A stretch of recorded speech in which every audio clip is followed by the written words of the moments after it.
যিনি ব্রহ্মা আদি দেবতার দুর্লভ প্রেম ব্রজ কিশোরীর প্রেম বিচার না করে যেচে যেচে বিতরণ করেছেন, সেই শ্রীকৃষ্ণ চৈতন্য মহাপ্রভু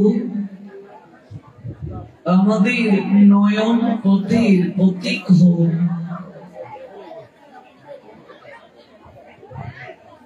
তার হইতো কি করুণায় মহাসংযমের মাস দামোদর মাসের মহেন্দ্র ক্ষণে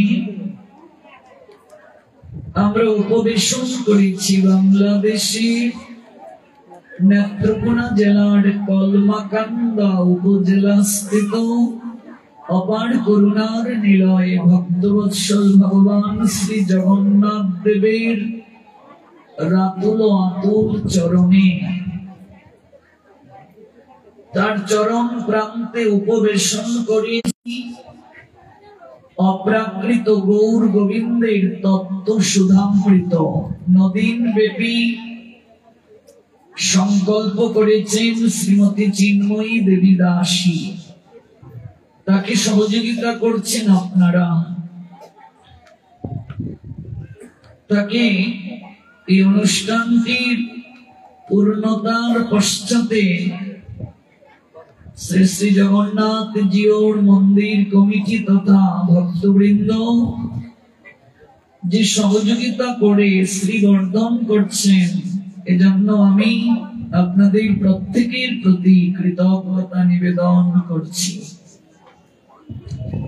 আয়োজনকারী ভক্তবৃন্দ জয়যুক্ত হন, তাদেরই প্রয়াস উত্তরোত্তর শ্রীবৃদ্ধি প্রাপ্ত হোক। কৃষ্ণ স্টুডিও চ্যানেলে আপনাকে স্বাগত। মহাপ্রসাদ জননী সর্ব সৌভাগ্য বর্ধিনী অতি ব্যতি হরা নিত্য তুলসী ত্বং নমস্তুতে শ্রীরূপে শ্রী সনাতন ভট্ট রঘুনাথ শ্রীজীব গোপাল ভট্ট দাসী রঘুনাথ আমি এই ছয় গোসাই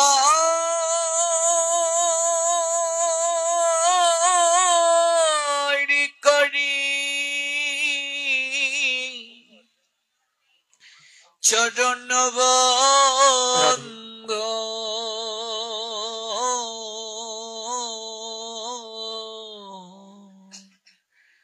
যাহা হতে বিঘ্ন নাশ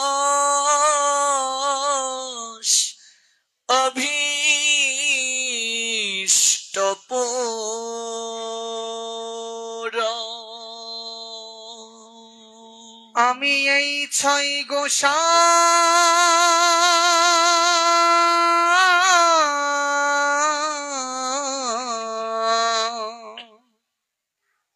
করি চরণ বন্দন,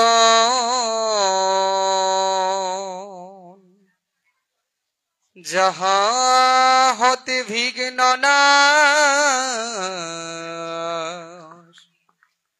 অভীষ্ট পূরণ। এই ছয় গোসাই করি চরণ বন্দন, জগতে মিলে রে ভাই কৃষ্ণ প্রেম ধন। এই ছয় গোসাই করি চরণ বন্দন, যাহা হতে মিলে রে ভাই কৃষ্ণ প্রেম ধন। এই ছয় গোসাই যার মুই তার দাস, 10 12 পদ রেণু মোর পঞ্চগ্রাম। এই ছয় গোসাই যার মই তার দাস, সবার পদরে মোর পঞ্চগ্রাম তাদের চরণ সে বিভক্ত শোনে বাস জন্মে জন্মে মোর এই অভিলাষ তাদের চরণ সেবী ভক্ত শনিবাস জনমে জনমে মোর এই অভিলাষ এই ছয়ে গোসাই প্রভু মোরে কর দয়া চরণে শরণ নিলাম দাও পদ ছায়া এই ছয় গোসাই প্রভু মোরে কর দয়া শরণ শরণ নীলম দাও পদ ছায়া এই ছয়ে গোসাই প্রভু মোরে কর দয়া মোরে করো মোরে কর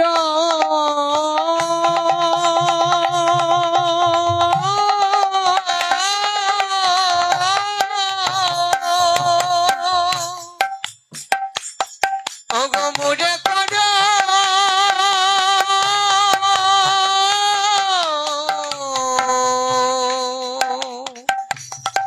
মোরে কর দয়া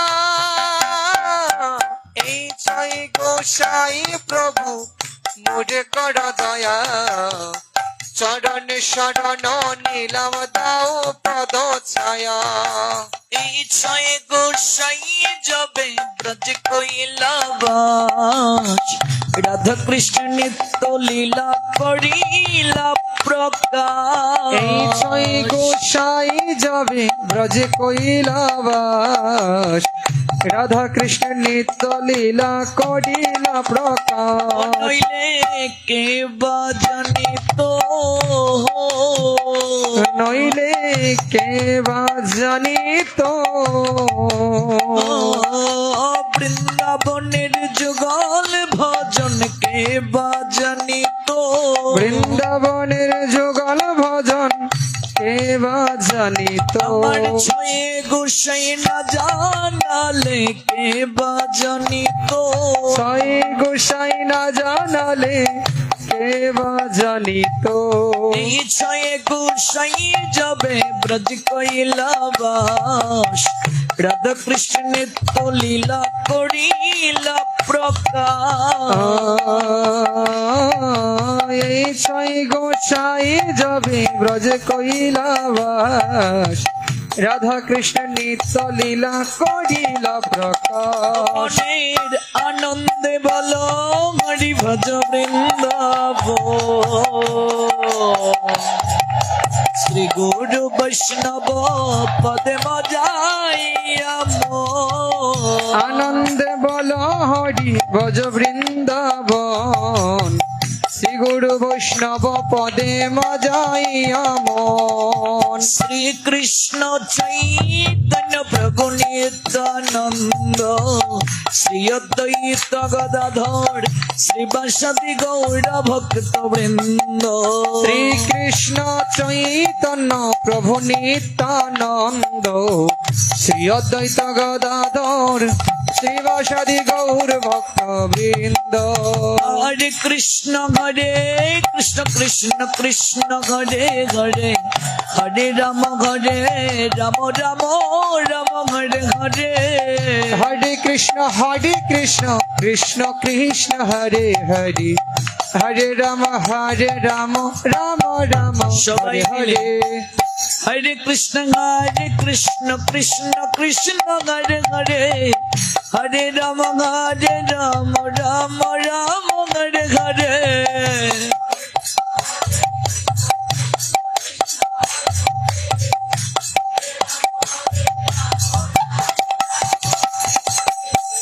এত এত ভক্ত সবার বদন থেকে যদি একটু করে কৃষ্ণ নামের ধ্বনি বের হয়, এই জগন্নাথ শ্রী মন্দিরে কৃষ্ণ নামের একটা কম্পন হয়ে যাবে। এই মনুষ্য জন্ম পেয়ে বাক শক্তি পেয়েও যারা কৃষ্ণ গুণ কীর্তন করে না, ওদেরকেই ভগবান বাকহীন করে বোবা করে পরবর্তীতে জন্ম দান করেন। প্রাণ খুলে গাইতে হবে, এই দুর্লভ মনুষ্য জন্ম ব্যতীত আর কোন জন্মে এত মধুর স্বরে কৃষ্ণ গুণগান গাওয়া যায় না।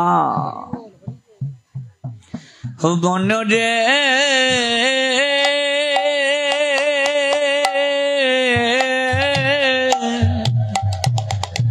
তুমি দিবস রজনী আবুল তাবুল পচালো পারিতে পারো, তুমি পচালে পারিতে পারো। মনোরা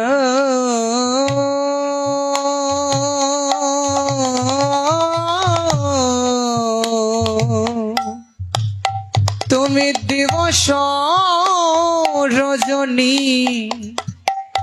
আবুল তাবুল পচল পারিতে পারো, মনরে পচল পারিতে পারো। মনশিক্ষায় মহাজন বলছেন, ওরে অজ্ঞান মন, তুমি দিবস রজনী এক জায়গায় বসলে কত কথা তুমি বলো, কত আবুল তাবুল কথা তুমি বলো। মনরে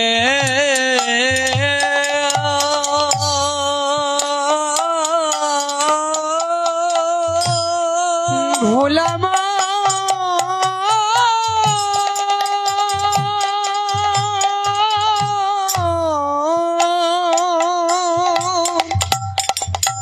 ওরে ভোলাম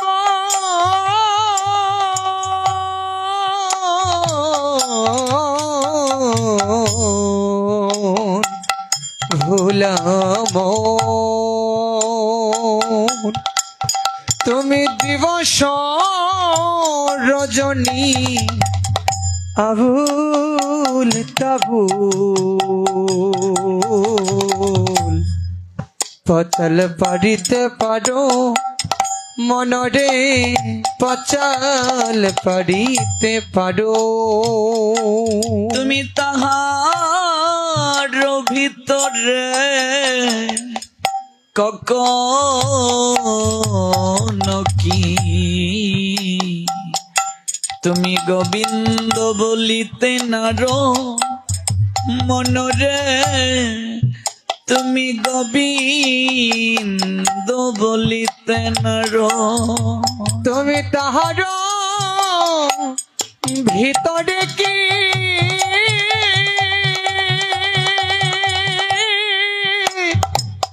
মনিরে গোবিন্দ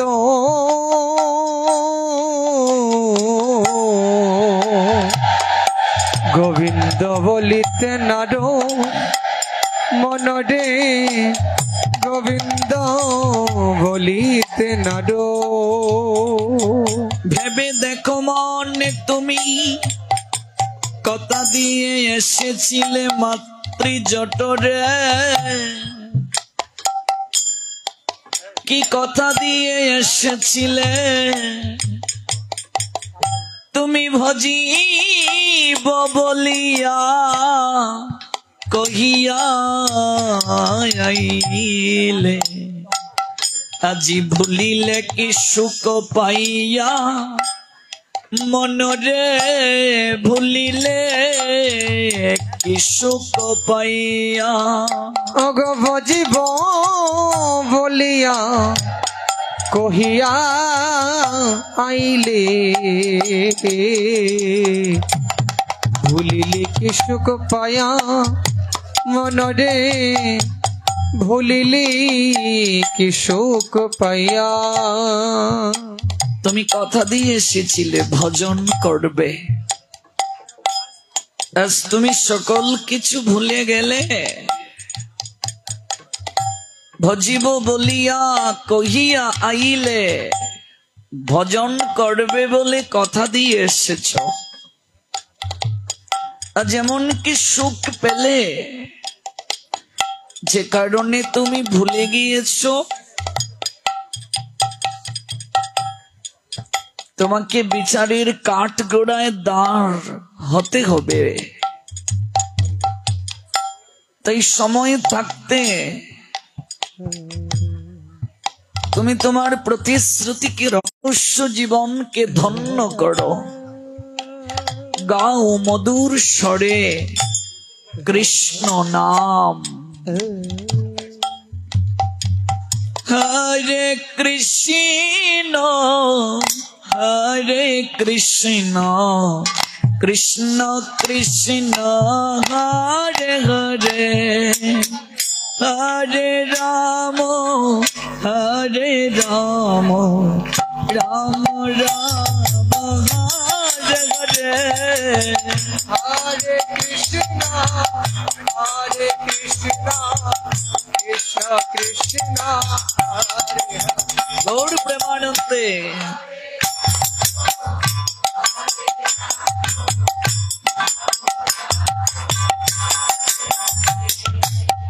हरे कृष्ण कृष्ण कृष्ण हरे हरे, हरे राम राम राम हरे हरे। हरे कृष्ण कृष्ण कृष्ण हरे हरे। बोल हरे कृष्ण कृष्ण कृष्ण हरे हरे, हरे राम राम राम हरे हरे। हरे कृष्ण कृष्ण कृष्ण हरे हरे, हरे राम राम राम हरे हरे। हरे कृष्ण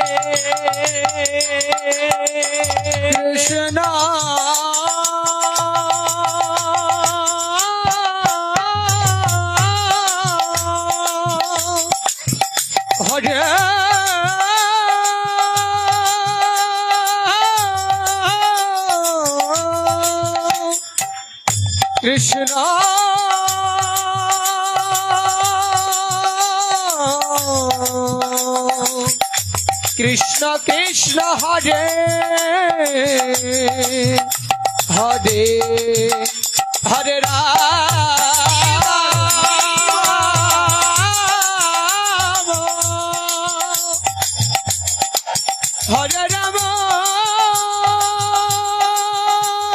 हरे राम राम राम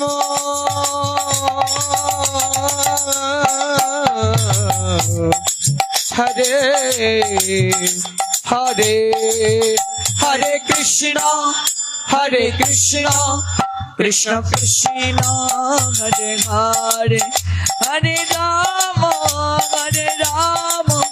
राम राम हरे हरे। সবাই হরে কৃষ্ণ। বাবা এইদিকে সাউন্ড কম।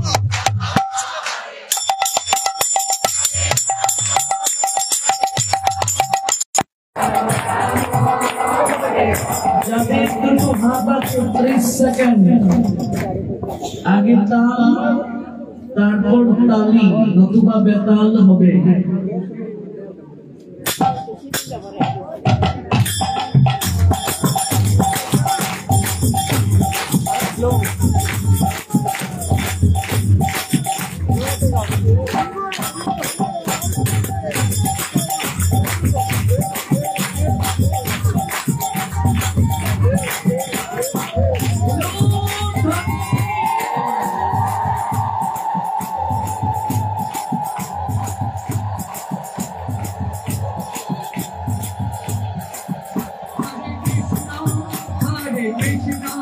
Krishna Krishna Hare Hare, Hare Rama Hare Rama, Rama Rama, Hare Hare, Hare Krishna,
कलिजुग पावन अवतारी परम प्रेममय प्रेम पुरुषोत्तम श्री कृष्ण चैतन्य महाप्रभु जिनी सर्व अवतारीर शिरोमणि अत्यंत प्रतीक जे पाषण्डी जे ताकेও যিনি প্রাণী নামেরে হরি নামামৃতে স্নাত করে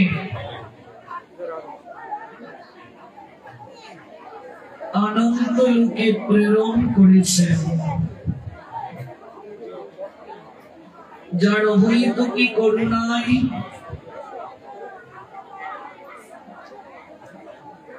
অত্যন্ত পাষণ্ডী সেও অমৃতের সন্ধানে যাত্রা করার সৌভাগ্য প্রাপ্ত হয়েছে যিনি ব্রহ্মা আদি দেবতার দুর্লভ প্রেম ব্রজ কিশোরীর প্রেম বিচার না করে যেচে যেচে বিতরণ করেছেন সেই শ্রীকৃষ্ণ চৈতন্য মহাপ্রভু আমাদের নয়ন পথের প্রতীক হোক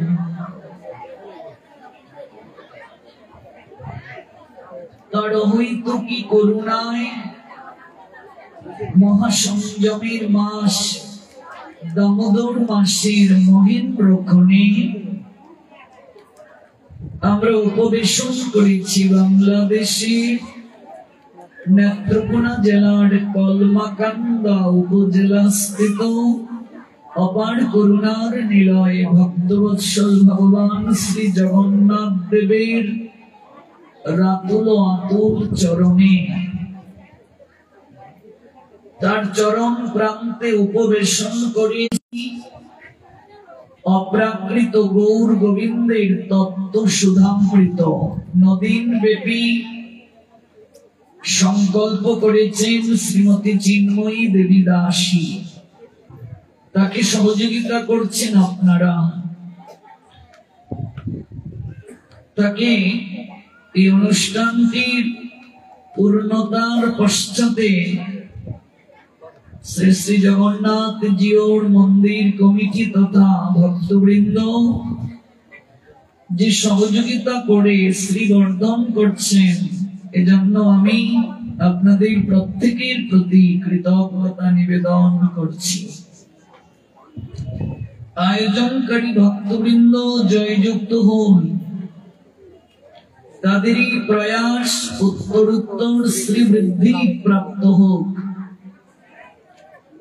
ধাপে ধাপে উন্নতির শিবে জীবনে নতুন নতুন সফলতা বয়ে আনুক তারা। দেশ জাতি তথা সমাজ সমৃদ্ধ হোক তাদেরই কর্ম তৎপরতায়। অতঃপর অভিনন্দন জ্ঞাপন করছি ইন্টারনেটের কল্যাণে যারা আছেন। অনেক ভক্তবৃন্দ অনুরোধ করেছেন যে লাইভটি তারা শ্রবণ করতে গিয়ে সাউন্ড প্রবলেম হচ্ছে, তারা অনুভব করছেন। যারা দায়িত্বে আছেন আর একটু যদি মনোযোগী হন তাহলে দূর দূরান্তের ভক্ত যারা, তারা কায়মনোবাক্যে শ্রবণ করতে পারবেন। ইন্টারনেটে যারা যুক্ত আছেন প্রত্যেকের অশেষ বিশেষ কল্যাণ কামনা করছি। পরবর্তীতে ইউটিউবের মাধ্যমে যারা শ্রবণ করবেন এই পুরো অনুষ্ঠানটি, আপনাদেরকেও অভিনন্দন জ্ঞাপন করছি। বহু দূর দূরান্ত থেকে যারা এসেছেন সশরীরে এই অপ্রাকৃত গৌর গোবিন্দের তত্ত্ব কথা শ্রবণ করছেন, আপনাদের চরণে বৈষ্ণব জ্ঞানে ভক্তিপূর্ণ প্রণাম নিবেদন করছি। গতকাল যে স্থলে ভগবানের কথার বিশ্রাম টেনেছিলাম, আজ সেখান থেকেই পুনরায় শ্রবণ করব। যারা ভাগবতীর জন্য মাল্যদান করেছেন, আপন মনের মাধুরী মিশিয়ে প্রীতির সুতো দ্বারা মালা গেথে আপনারা শ্রীমৎ ভাগবত ভগবানের জন্য নিয়ে এসেছেন, আপনাদেরও মঙ্গল হোক। ভগবান আপনাদেরকে অহৈতুকী কৃপা প্রদান করুন, আপনাদেরও জয় হোক। এবং যারা এই অমৃত ফল আমলকি দান করেছেন, তারাও অশেষ বিশেষ ভগবানের কৃপা প্রাপ্ত হবেন। আজ আমরা শ্রবণ করব কার্তিক মাসে আমলকি ফলের মাহাত্ম্য। এই কার্তিক মাসে আমলকি ফলের মহিমা কি? আপনারা অনেকেই হয়তো জানেন কিংবা অনেকেই জানেন না, যত প্রকার ফল বৃক্ষ রয়েছে তন্মধ্যে আমলকি ফল বৃক্ষকে ধাত্রী বৃক্ষ বলা হয়। ধাত্রী শব্দের অর্থ কি? মা। আমলকি বৃক্ষকে মায়ের সঙ্গে তুলনা করা হয় শাস্ত্রে। আমলকি বৃক্ষকে বলা হচ্ছে জননী, অর্থাৎ ধাত্রী। প্রসবকালে যিনি সহায়তা করেন তিনি ধাত্রী। আমাদের শাস্ত্রে যাদেরকে মায়ের মর্যাদা দিয়েছেন তন্মধ্যে ধাত্রীও একজন। ধাত্রীও আমাদের মা। প্রথম হলেন গর্ভধারিণী মা, দ্বিতীয় হলেন ধাত্রী মা। কাদেরকে মায়ের মর্যাদা দিয়েছেন আমাদের শাস্ত্র। তৃতীয় হলেন গোমাতা, গাভীও মাতৃ সদৃশা। কারণ এই ব্রজধামে আমাদের ভগবান শ্রী গোবিন্দ তিনি যখন গোচারণ লীলা করেছেন তখন তিনি গাভীদের স্তনদুগ্ধ পান করেছেন। আর গাভীগণ জিহ্বা দ্বারা লেপন করেছেন, আদর করে দিয়েছেন গোবিন্দকে, চুমু দিয়েছেন। মা যেভাবে সন্তানকে আদর করে গাভীগণও তেমন করে আদর করেছেন। গোবিন্দ স্তনদুগ্ধ পান করেছেন গাভীর, খুব প্রিয়। গোবৎস গাভী গোবিন্দের খুবই প্রিয়। এই জন্য সনাতনী হিন্দুরা গরুকে, গোবৎসকে, গাভীকে অনেক আদর করে, অনেক ভালোবাসে। কেন? তার কারণ আমাদের প্রভুর সবচেয়ে প্রিয়। আচ্ছা, আপনার ভালোবাসার মানুষটি যা পছন্দ করে আপনার তা পছন্দ হবে কিনা? নিশ্চয়ই হবে। আপনার ভালোবাসার মানুষটি যদি নীল রং পছন্দ করে, আপনি নীল রঙের একটা পাঞ্জাবি পরে যাবেন তার সঙ্গে সাক্ষাৎ করতে। সে যদি বাদাম খেতে পছন্দ করে, আপনি 10 টাকার হলেও বাদাম নিয়ে যাবেন তার জন্য, এটি তার পছন্দ। তাহলে যিনি সৃষ্টিকর্তা, যিনি ভগবান, তার সবচেয়ে প্রিয়, তার সবচেয়ে পছন্দের হলো গোমাতা। তাহলে আমরা তার সৃষ্টি, তিনি সৃষ্টিকর্তা, তিনি আমাদের প্রভু, তিনি জগদীশ্বর। তাহলে তার যাহা প্রিয় আমাদের প্রিয় হবে কিনা? এজন্য গোমাতা আমাদের প্রিয়। আমরা তাকে ভালোবাসি, আদর করি, শ্রদ্ধা করি, সম্মান করি, আরতি করি, পুজো করি। কারণ আমাদের ভগবান গোমাতার স্তনদুগ্ধ পান করেছেন।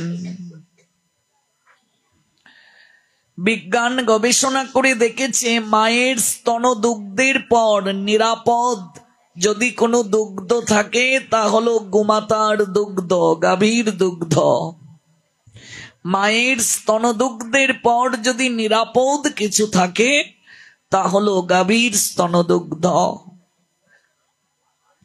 এজন্য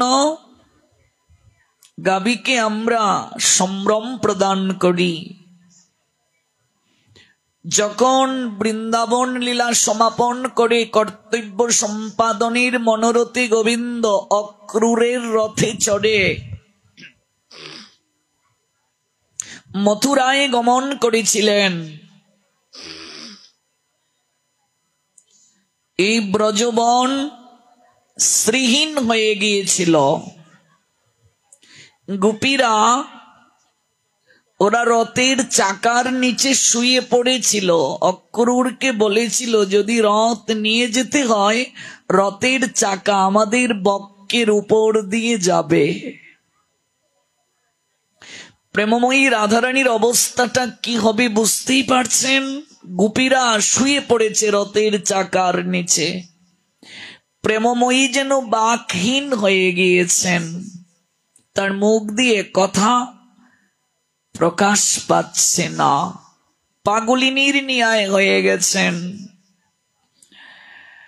নন্দ মহারানী তিনি কাঁদতে কাঁদতে, অতি দুঃখিত মানুষ পাথর হয়ে যায়, তার চোখ দিয়ে আর জল ঝরছে না। নন্দ পিতা দূরে দণ্ডায়মান আছেন, সবাই বিহবল। গোমাতাগণ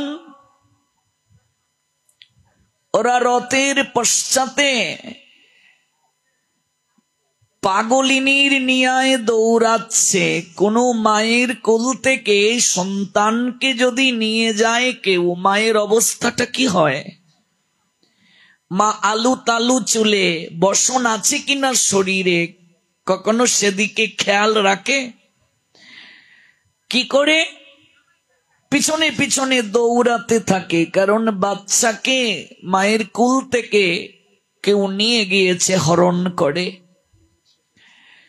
গোমাতাগণের অবস্থা তা। অক্রূরের রথের পশ্চাতে গাভীগণ দৌড়াচ্ছে পাগলিনীর নিয়ায়, আর হাম্বা হাম্বা হাম্বা রবে ডাকছে। আর কেউ বুঝুক না বুঝুক, গোবিন্দ রথ থেকে বুঝতে পারছেন গোমাতাগণ যেন বলছে, গোপাল আমাদের ছেড়ে তুমি যেও না। তুমি যদি চলে যাও এই ব্রজবন শূন্য হয়ে যাবে, শ্রীহীন হয়ে যাবে।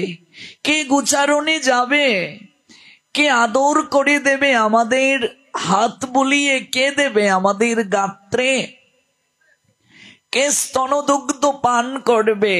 তুমি যে আমাদের সন্তান সম। 100 বছর গোবিন্দ বৃন্দাবনে আসেননি। গাভীগণ পরন্ত বিকেল বেলা মথুরার পথের দিকে প্রতিদিন তাকিয়ে থাকত, মস্তকটা তুলে। চাতক পাখির নিয়ায় চক্ষু মেলে তাকিয়ে থাকতো আর অপেক্ষা করত, এই বুঝি গোবিন্দ, এই বুঝি ব্রজরাজ ব্রজবনে ফিরছেন। ওই যে হাম্বা হাম্বা রবে কেঁদেছিল গাভীগণ, নয়ন দিয়ে অশ্রু ঝরে পড়েছিল। আর কোনদিন তারা হাম্বা হাম্বা রবে ডাকে নাই। কাঁদতে কাঁদতে অতি দুঃখে তাদের চিত্ত যেন পাথর হয়ে গেছে, নয়নে তাদের অশ্রু আর ঝরে না। এতটা প্রীতি বিনিময় করেছেন গোবিন্দ গাভীদের শোনে। মহাজন একটা পদ রচনা করেছেন, ব্রজবনের গাভীদের অবস্থাটা কেমন।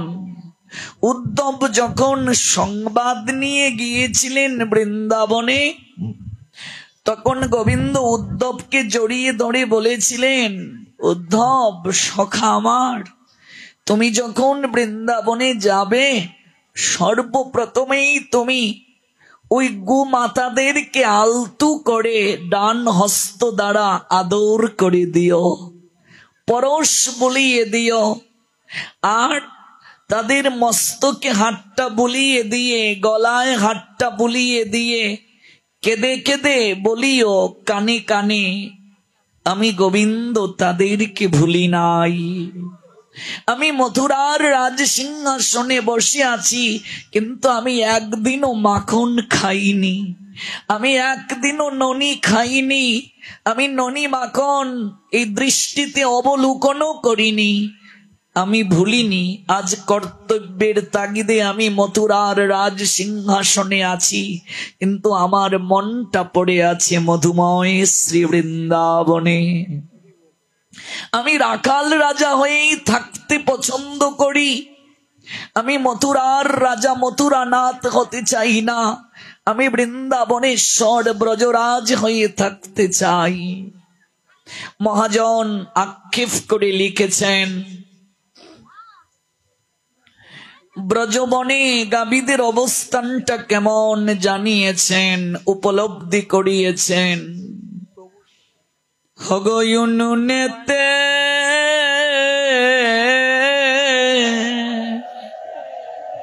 জালে ধরায় না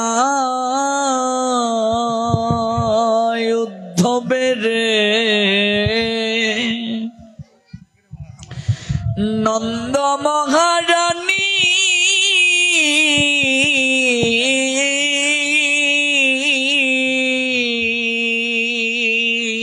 ও গো উনুনেতে জল ধরায় না উদ্ধব রে নন্দ মহারানী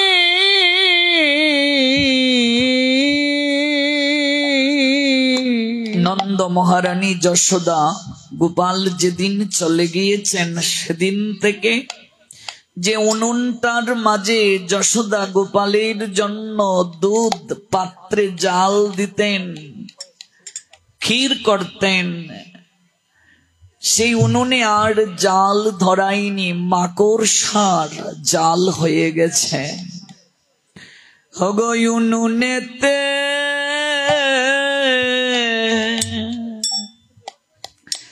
জাল ধরায় না উদ্ধবের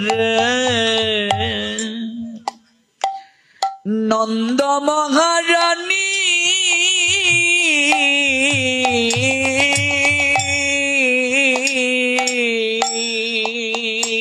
ও উনুনেতে জল ধরায় না উদ্ধব রে নন্দ মহারানী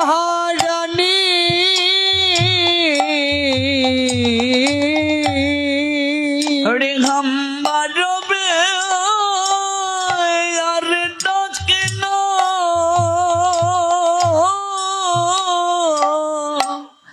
শ্যামলি দবলি রে ও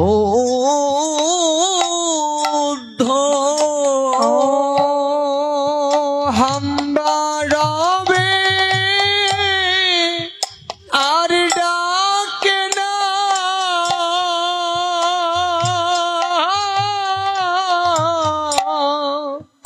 শ্যামলি ধবলি উদ্ধব আমার বন্ধু বিনোদিয়া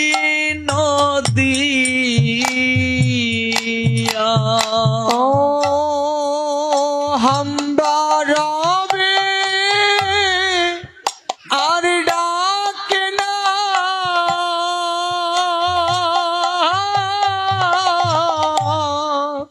শ্যামলি ধবলি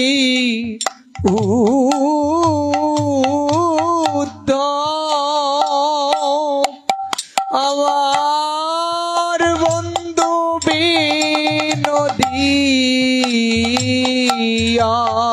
ও কুশলে আছেন রে ও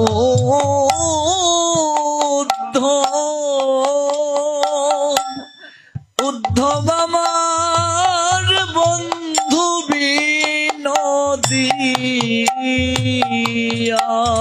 কুশলে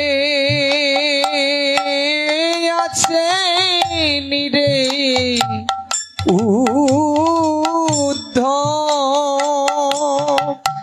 আমার বন্ধু বিনোদিয়া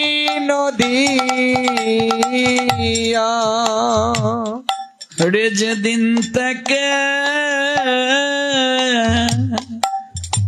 হরে অক্রুর মুনি উদ্ধবের ব্রজের প্রাণ নীল হরিয়া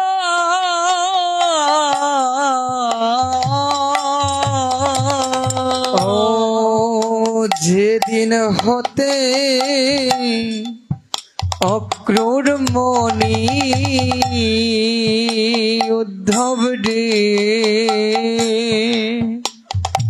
ব্রজের প্রাণ নীল হরিয়া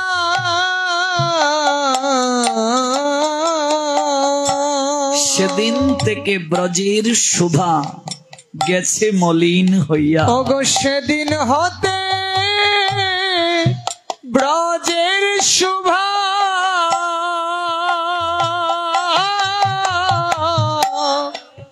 গেছে উদ্ধব আমার বন্ধু বিনোদিয়া।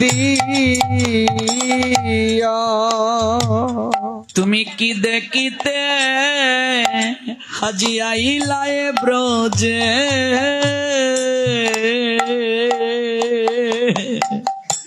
ওই উদ্ধবের তুমি কি যাইবায় দেখিও,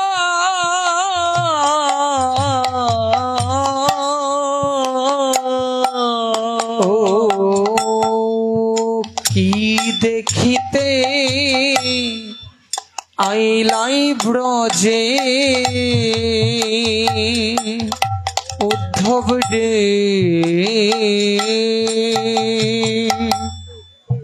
কি যাইবাই দেখিয়া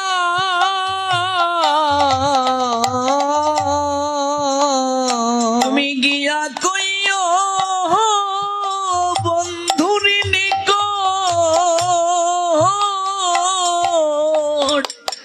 তার রাই গেছে মরিয়া রে, ও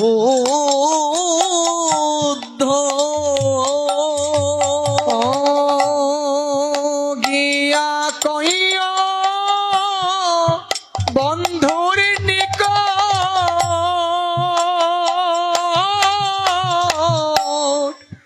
রাই গেছে মরিয়া রে উদ্ধব আমার বন্ধু বিনোদিয়া। ও গিয়া কইয়া বন্ধুর নিকট,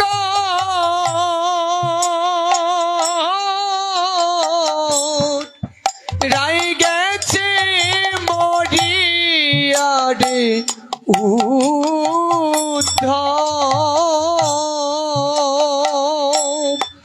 আমার বন্ধু বিনোদিয়া। প্রেমময়ী কেঁদে কেঁদে বলছেন, ওগো কদমে তলায় বনুইটাছে, যে কদম বৃক্ষের মূল থেকে শ্যামসুন্দর বাঁশি বাজাতো, সেই গাছটার নিচে বন উঠে গেছে। ভুজঙ্গে আশ্রয় লই আছে রে, ও কদম তলায় বনইঠাছে উদ্ধব রে,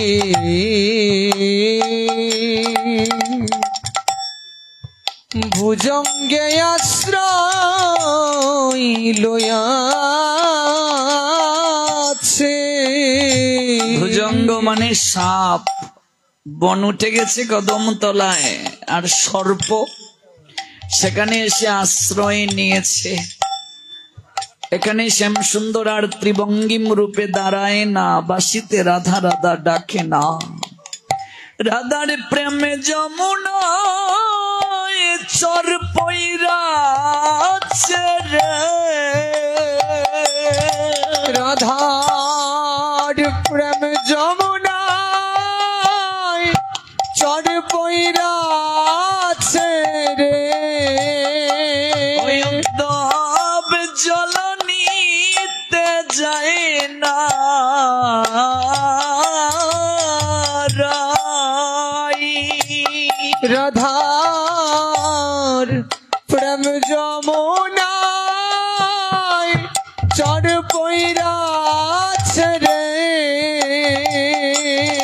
উদ্ধব জলা নিতে যাই না রাই।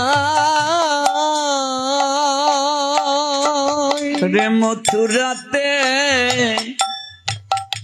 গেল রে বন্ধু আমার উদ্ধবের রে, গেল সুখের লাগিয়া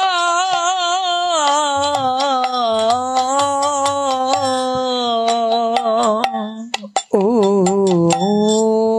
মথুরাতে গেল রে বন্ধু উদ্ধব রে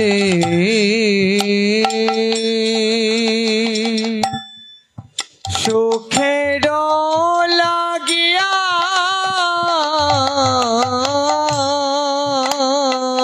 আমার যে থইয়া গেল পাগলি বানাইয়া ও আমারে যে থইয়া গেল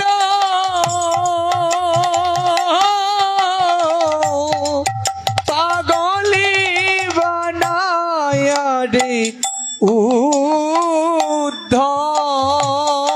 আবার কোনদিন সুযোগ হলে আমরা উদ্ধব সংবাদ শুনবো, আমরা সেদিকে যাব না। আমাদের প্রসঙ্গ গাভীগণ আমাদের মাতৃ তুল্লা মায়ের ন্যায়। গোবিন্দ মাতৃ জ্ঞান করেছেন। একটা পদ গাইতে গিয়ে এগুলো তো ব্রজ কথা ভালোই লাগে, কয়েকটা পদ আপনাদের শ্রবণ করালাম। গাভীগণ হাম্বা হাম্বা রবে আর ডাক নাই, ওই গাভীও মাতৃ সদৃশা। আর কে? ধাত্রী আমাদের মা, গর্ভধারিণী মা, গাভী মা। আর ব্রাহ্মণের যিনি পত্নী, আমাদের যিনি কুলপুরোহিত, সেই ব্রাহ্মণের পত্নীও মাতৃ সদৃশা। আর কে? গুরু পত্নী, গুরুদেবের স্ত্রী, তিনিও মাতৃ সদৃশা। কেউ যদি গুরু পত্নীকে মাতৃতুল্য জ্ঞান না করে অন্য দৃষ্টিতে অবলোকন করে, তার নিম্নগতি প্রাপ্তি হবে। মূল কার্যটি করেছিল ভগবান ইন্দ্রকে দিয়ে একটা শিক্ষা দিলেন জগৎকে। ইন্দ্র দেবগুরু বৃহস্পতির স্ত্রীর দিকে অন্য দৃষ্টিতে তাকিয়েছিল, যার কারণে তার শুকর যোনি প্রাপ্তি হয়েছিল। দেখালেন গুরুপত্নী মাতৃতুল্যা। ইন্দ্র কি জানেন না? জানেন, কিন্তু এই চরিত্রটা বেছে নিলেন ভগবান তাকে দিয়ে জগৎকে শিক্ষা দেওয়ার জন্য। আর কে? আর হলেন এই রাজ্য যিনি পরিচালনা করবেন, তার যিনি স্ত্রী, তিনিও মাতৃ সদৃশা। যদি পুরুষ পরিচালনা করেন, তার স্ত্রী মাতৃ সদৃশা। কোন নারী পরিচালনা করলে তিনি মাতৃ সদৃশা। সনাতন শাস্ত্র তাদেরকে মাতৃ জ্ঞান করেছে। আর বৃক্ষের মাঝে আমলকি বৃক্ষ হলো মাতৃ সদৃশা। বুঝলে? এই বৃক্ষকে বলে ধাত্রী বৃক্ষ। অনেকের বাড়িতেই হয়তো আছে, কিন্তু আমরা অনেকেই এই আমলকির মহিমা জানি না। আজকে জানার পর অন্তত একটি হলেও বৃক্ষ বাড়িতে লাগাবেন। কোন কোন বৃক্ষ সনাতন হিন্দুদের বাড়িতে থাকলে কোন সময় ভূত প্রেত পিশাচ সেই বাড়িতে আসবে না? সর্বপ্রথম তুলসী বৃক্ষ, দ্বিতীয় আমলকি বৃক্ষ, তৃতীয় তমাল বৃক্ষ, চতুর্থ কৃষ্ণচূড়া বৃক্ষ এবং পঞ্চম চালতা বৃক্ষ, যাকে যুগমায়া সদৃশ বলা হয়। এই বৃক্ষগুলো অত্যন্ত শাস্ত্রীয় দিক থেকে মহিমান্বিত। তমাল বৃক্ষ মহিমান্বিত। আর কি? নিম বৃক্ষ। আর কি? বিল্ল বৃক্ষ মানে বেল বৃক্ষ। এগুলো অত্যন্ত গুরুত্বপূর্ণ। বিশেষ করে তমাল বৃক্ষে ভগবান কৃষ্ণ থাকবেন, থাকবেন, থাকবেন, প্রতিশ্রুতিবদ্ধ। তমাল দর্শন করলেই প্রেমময়ী রাধারানী কাঁদতে শুরু করেন, কারণ তমাল দর্শন করে প্রেমময়ী রাধারানীর কৃষ্ণ স্মৃতি হয়। মাতুর বিরহ, যখন মথুরায় গোবিন্দ আছেন, প্রেমময়ী কৃষ্ণ বিরহে বিহবল হয়ে আকাশের কালো মেঘ দর্শন করে কৃষ্ণ কৃষ্ণ বলে কাঁদতে থাকেন। কৃষ্ণ বর্ণের কাউকে দর্শন করলে তিনি কাঁদতে থাকেন। কালো রংটা তো রাধারানীর কৃষ্ণ স্মৃতি স্মরণ করিয়ে দেয়। আমরা তো কালো রং পছন্দ করি না, কালো মানুষ ভালোবাসি না, কিন্তু প্রেমময়ী কালো রঙের কাউকে দেখলেই কাঁদতে কাঁদতে তিনি কৃষ্ণ স্মৃতি জ্ঞান করে পাগল হয়ে যান। আর তমাল বৃক্ষকে দর্শন করে প্রেমময়ী রাধারানী কাঁদতে শুরু করেন, কারণ এই তমালে গোবিন্দ আছেন। আরেকটা পদ আপনাদের শ্রবণ করাই। প্রেমময়ী শ্রীমতী রাধারানী কৃষ্ণ বিরহে বিহবল হয়ে কাঁদতে কাঁদতে প্রিয় সখী ললিতাকে জড়িয়ে ধরে বলছেন, সখী ধরো গো আমায়। কৃষ্ণ অনুরাগে বুঝি আমার প্রাণ যায়। সখী ধর গো আমায়,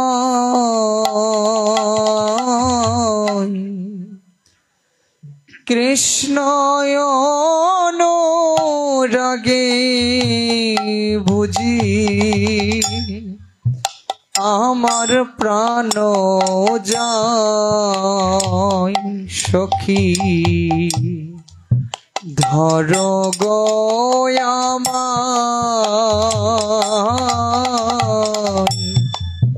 কৃষ্ণ অনুরাগে বুঝি আমার প্রাণ যায়। ও সখী গো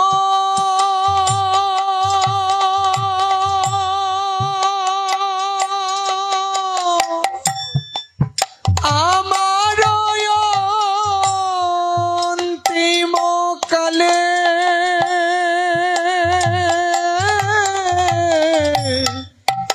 আসিও নিকটে,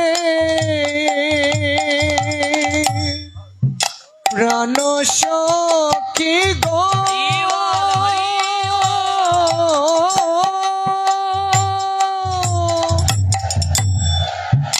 আমার অন্তিম কালে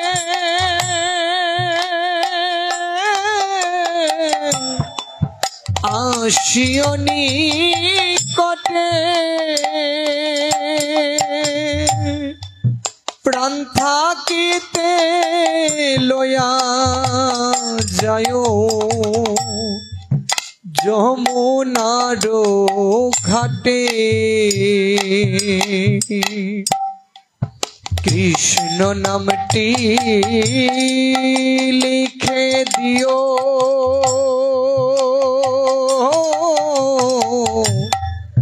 গঙ্গা মৃত্তিকায়, নামের সহিতে যেন আমার প্রাণ যায়। সখী আমার প্রাণ যায়। সখী ধর গো আমায়, কৃষ্ণ অনুরাগে বুঝি আমার প্রাণ যায়। ও সখী গো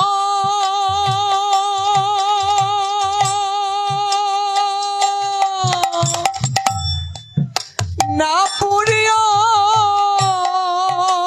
না কাটিও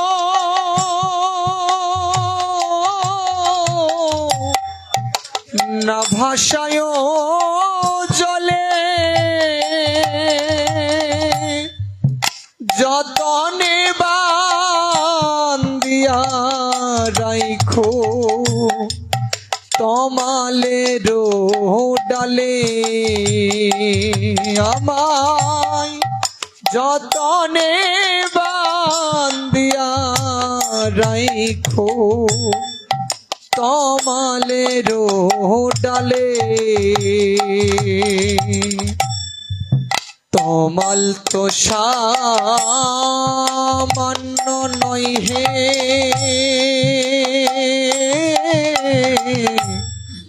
কৃষ্ণ বর্ণ হয় সেই তমালে আছেন কৃষ্ণ জানিবে নিশ্চয় সখী জানিবে নিশ্চয় সখী ধর গো আমায়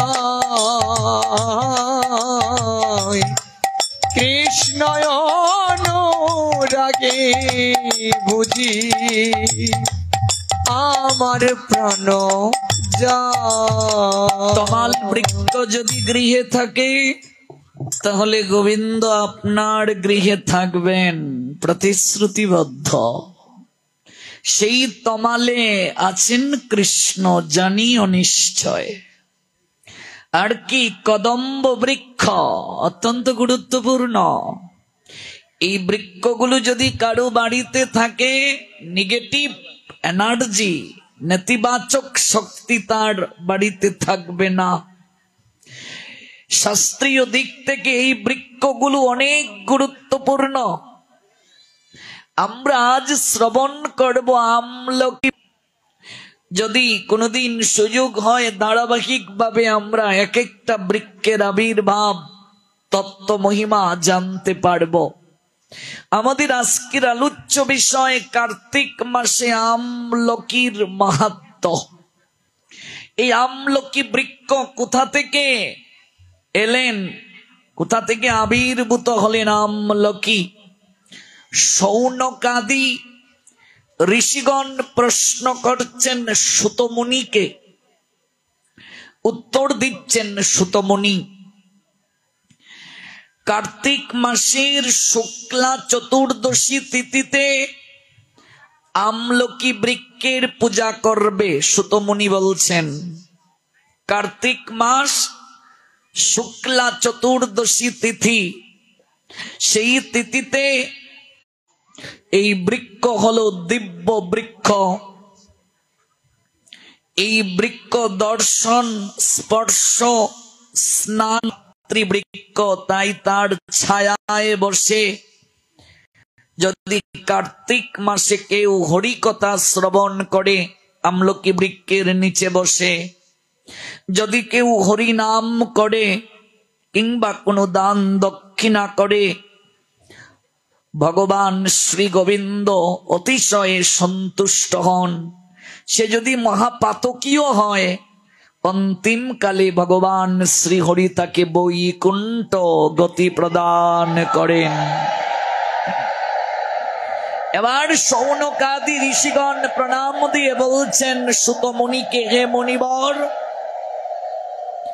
আপনি আমলকি বৃক্ষের এত মহিমা বললেন, কোথা থেকে আবির্ভূত হলো এই বৃক্ষ, কেন এই বৃক্ষের এত মহিমা?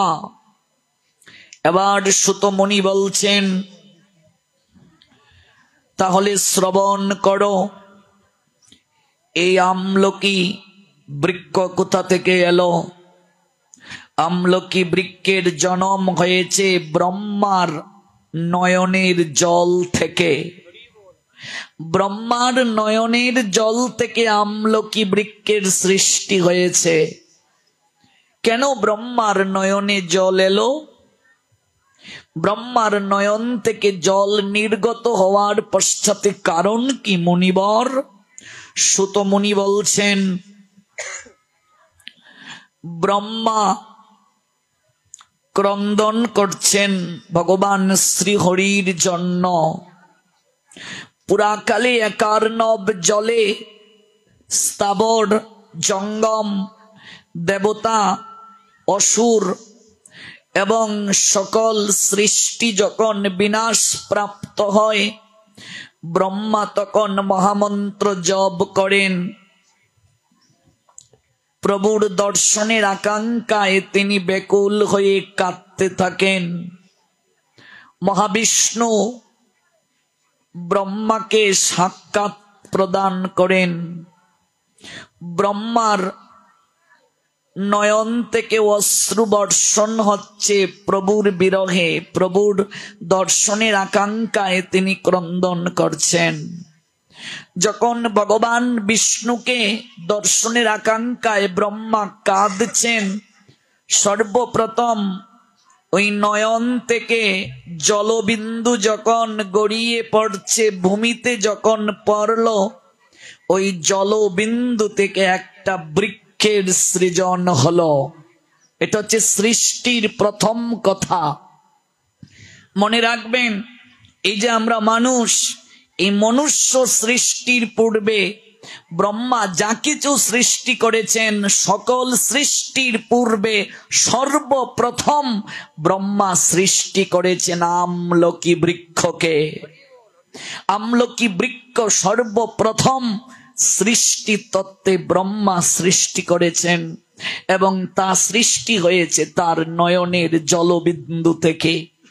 সেই বিন্দু হইতেই মহাতরু ধাত্রী, ক্ষণকাল মধ্যেতেই স্বয়ং উৎপত্তি, বহু শাখা প্রশাখা ও নত ফল ভারে, প্রথম প্রধান সর্ব তরুর মাঝারে। এই আমলকি সৃষ্টি করার পরেই ব্রহ্মা অন্য সকল জীবকে সৃষ্টি করলেন। তারপর দেবতাগণ সেই আমলকি বৃক্ষের নিকটে এলেন, দর্শন করে বিস্মিত হলেন। তখন আকাশে দৈববাণী হলো, হে এই মহাবৃক্ষ আমলকি নামে খ্যাত হবে। যখন বৃক্ষটা হলো একেবারে ফলভারে নত দাঁড়িয়ে আছে, ব্রহ্মার নয়নের জল ভূমিতে পড়ার পর বৃক্ষটা সৃজন হলো, ফলভারে নত হয়ে দাঁড়িয়ে আছে। দেবতাগণ তখন সেই বৃক্ষের নিচে এসে দাঁড়ালেন আর বলছেন, আহা কি চমৎকার বৃক্ষ, কি নাম এই বৃক্ষের? ব্রহ্মাকে বলছেন, কোথা থেকে এই বৃক্ষ এলো? তখন আকাশে দৈববাণী হলো, হে দেবগণ, এই বৃক্ষের নাম আমলকি। এই বৃক্ষকে বৈষ্ণব জ্ঞানে তোমরা প্রণাম করবে। দেবতাগণকে বলছেন দৈববাণীতে, এই বৃক্ষকে বৈষ্ণব জ্ঞানে প্রণাম দেবে। সকল বৃক্ষের মাঝে আমলকি হলো শ্রেষ্ঠ। তুলসী তো আলাদা, তিনি স্বয়ং দেবী, তিনি হলেন গোবিন্দের প্রেয়সী। বাকি যত বৃক্ষ আছে ওই বৃক্ষের মাঝে মনে রাখবে আমলকি হলো শ্রেষ্ঠ বৃক্ষ। এবং কেউ যদি কেবল আমলকি বৃক্ষ বলে প্রণাম দেয়, দর্শন না করে কেবল মনে মনে বলছে আমলকি বৃক্ষ, আর করজুড়ে প্রণাম দেয়, একটা গাভী দান করলে যে ফল হয়, কেউ যদি আমলকি বৃক্ষ এটি উচ্চারণ করে যদি প্রণাম দেয়, একটা গাভী দান করলে যে পুণ্য হয়, সেই পুণ্য তার লাভ হয়। এবার ভাবুন, এই আপনারা যারা এই মালা এনেছেন প্রভুর জন্য, আপনারা যারা এই মালা আমলকি ফল দিয়ে দিয়েছেন, ধীরে ধীরে জানুন এর মহিমা। যদি কেউ একবার বলে আমলকি বৃক্ষ আর প্রণাম দেয়, একটা গাভীকে দান করলে যে পুণ্য হয়, পুণ্য হয় ব্রাহ্মণকে, সেই পুণ্য তার লাভ হয়ে যায়। আর যদি কেউ প্রত্যক্ষ দর্শন করে গিয়ে, এই যে আজকে আমরা মনতলা যাওয়ার সময় একটা আমলকি বৃক্ষ দেখেছি, আমরা সেখানে একটু প্রণামও দিয়েছি, হ্যাঁ, তো সেই আমলকি বৃক্ষ যদি সাক্ষাৎ কেউ দর্শন করে, তো দর্শন করলে দ্বিগুণ ফল হয়। আর যদি আমলকি বৃক্ষ কেউ ভগবানকে নিবেদন করে গ্রহণ করে 3 গুণ ফল হয়। চিকিৎসা শাস্ত্র আয়ুর্বেদ আমলকিকে অমৃত ফল বলেছে। হরিতকি অমৃত ফল, আমলকি অমৃত ফল। আমলকি হলো অমৃত ফল, অমৃত তুল্য। যেমন কালিজিরা সর্বরোগের মহা ঔষধ, তেমনি ভাবে আমলকি এটিও সর্বরোগের মহা ঔষধ। চিকিৎসা শাস্ত্র কেউ যদি আমলকি গ্রহণ করে তাহলে তার 3 গুণ ফল হয়। সেই আমলকি বৃক্ষের মূলে ভগবান বিষ্ণু অবস্থান করেন। মূলে কে অবস্থান করেন? বিষ্ণু। আমলকি বৃক্ষের ঊর্ধ্বে ব্রহ্মা অবস্থান করেন, যেহেতু তার নয়নের জল থেকে এই বৃক্ষের সৃজন হয়েছে। আমলকি বৃক্ষের স্কন্ধে অর্থাৎ স্কন্ধে মহেশ্বর অবস্থান করেন অর্থাৎ মহাদেব। আর আমলকি বৃক্ষের শাখা সমূহে দ্বাদশ আদিত্য অবস্থান করেন। প্রশাখা পত্রে দেবতাগণ অবস্থান করেন শাখা প্রশাখায়। আর ফল সমূহে দক্কা আদি প্রজাপতিগণ, পুষ্পে মরুদগণ অবস্থান করেন। এই বৃক্ষ সর্বদেবময়ী, সেজন্য ধর্ম অর্থ কাম সিদ্ধির জন্য এই আমলকি বৃক্ষ সর্বদাই পূজনীয়। তুলসী বৃক্ষ যেভাবে পূজনীয়, আমলকি বৃক্ষও সেভাবে পূজনীয়। তুলসী বৃক্ষের সমফল আমলকি বৃক্ষে, মনে রাখবে। যখন আকাশবাণীতে এই কথাগুলো উচ্চারিত হলো, তখন দেবতাগণ আনন্দ প্রাপ্ত হয়ে আমলকি বৃক্ষকে নমস্কার প্রদান করলেন। আর দেবর্ষি নারদ তখন সেই জায়গায় এসে বীণা বাজিয়ে বললেন, নারায়ণ নারায়ণ নারায়ণ। নারদ তখন বীণা বাজিয়ে বলতে শুরু করছেন, নারায়ণ নারায়ণ নারায়ণ। ব্রহ্মাকে প্রণাম দিয়ে নারদ বলছেন, হে ব্রহ্মদেব, হে ব্রহ্মদেব, এত মহিমা এই বৃক্ষের। কার্তিক মাসে যদি এই বৃক্ষের কেউ পুজো করে তাহলে তার কি প্রাপ্তি হয়? নারদ প্রশ্ন করছেন ব্রহ্মাকে। ব্রহ্মা তখন বলছেন, কার্তিক মাসে ওই ধাত্রী বৃক্ষ অর্থাৎ আমলকি বৃক্ষের তলায় যদি কেউ ভগবান শ্রীহরির পূজা করে, এমনকি প্রসাদ ভোজন করে, তাহলে তার সর্বপাপ নষ্ট হয়। কার্তিক মাসে সকল তীর্থ মুনি, যত দেব দেবতাগণ আছেন, সকল কিছুই কার্তিক মাসে আমলকি বৃক্ষের মূলে অবস্থান করে। যত তীর্থ আছে সকল তীর্থ এসে আমলকি বৃক্ষের মূলে অবস্থান করে। এবং কেউ যদি আমলকি বৃক্ষের ছায়ায় বসে ভগবানের কথা কীর্তন করে, হরিনাম করে কার্তিক মাসে, কিংবা কোনো কিছু দান দক্ষিণা প্রদান করে, তাহলে তার কোটি গুণ বেশি পুণ্য লাভ হয়। আর এই কার্তিক মাসে যদি কেউ ভগবান শ্রীহরিকে আমলকি ফলের মালা দান করে, যদি আমলকি ফলের মালা ভগবান শ্রীহরিকে, ভগবান দামোদরকে যদি কেউ এই কার্তিক মাসে দান করে, মালা কিংবা ফল যদি ভুগে দান করে, সে যদি মহাপাপীও হয়, ভগবান প্রতিশ্রুতি দিয়েছেন তার পাপ স্খলন করে অন্তিমে আমি তাকে বৈকুণ্ঠে গমন করিয়ে থাকি। নিতাই গৌর সীতানাথে প্রেমানন্দে প্রেমানন্দে হরি বল। একটা লীলা আছে পুরাণে। পূর্বকালে কাবেরীর উত্তর তীরে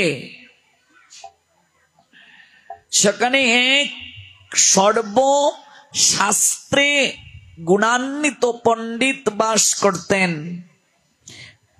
কাবেরীর উত্তর তীরে সর্বশাস্ত্রে পারঙ্গম এক ব্রাহ্মণ বাস করতেন, যার নাম দেবশর্মা। তিনি বেদান্তে পণ্ডিত ছিলেন। সবাইকে তিনি বেদ শাস্ত্রের জ্ঞান প্রদান করেন। কার্তিক মাস যখন আগত তৎপূর্বেই তিনি সবাইকে কার্তিকের মহিমা শ্রবণ করাচ্ছেন। ব্রত পালন করলে কি কৃপা হয় তা তিনি সবাইকে শ্রবণ করাচ্ছেন। কিন্তু একটি প্রবাদ আছে না, প্রদীপের নিচটা অন্ধকারময় থাকে। কিন্তু এই সর্বশাস্ত্রে পারঙ্গম ব্রাহ্মণের একটাই পুত্র, সেই পুত্রটা ভগবানের প্রতি প্রীতিহীন, ভক্তিহীন। এত বড় শাস্ত্রে পারঙ্গম যিনি, তার পুত্র ভক্তিহীন, শাস্ত্র জ্ঞানহীন। পুত্রকে তিনি জড়িয়ে ধরে বলছেন, বাবা আমি আর কদিন বাঁচব? তুমি যৌবনে পদার্পণ করেছ, তোমার জীবনের 3 ভাগের 1 ভাগ চলে গিয়েছে।